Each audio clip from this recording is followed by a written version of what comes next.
اگر میرے اللہ کو منظور ہوا تو انشاءاللہ 25 تاریخ 2 بجے لال حویلی سے حقیقی آزادی مارچ، لانگ مارچ کے لیے اسلام آباد کے لیے لال حویلی سے نکلیں گے۔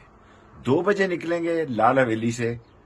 یہ تمام لوگوں کے لیے اطلاع ہے۔ اگر لال حویلی میں رکاوٹیں ہوں تو کمیٹی چوک سے نکلیں گے، کمیٹی چوک میں رکاوٹیں ہوں تو چاندنی چوک سے نکلیں گے، چاندنی چوک سے رکاوٹیں ہوں گی تو فیض آباد چوک میں اکٹھے ہوں گے۔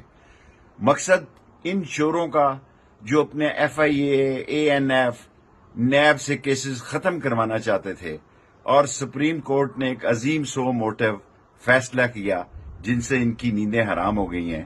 انہوں نے 32 افسروں کو 24 گھنٹوں میں ڈی سی اور اسسٹنٹ کمشنروں کو تبدیل کیا ہے تاکہ اس لانگ مارچ کو ناکام بنایا جائے۔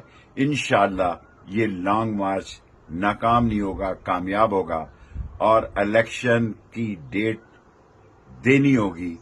اور ان لوگوں کو جو خاص طور پر ایک سازش کے تحت اپنے کیسز ختم کرنے آئے تھے، سپریم کورٹ نے جنہیں شکست دی، جن کے ناپاک ارادوں کو ختم کیا، ان کے لیے 25 تاریخ 2 بجے لال حویلی سے نکلیں گے اسلام آباد لانگ مارچ کے لیے۔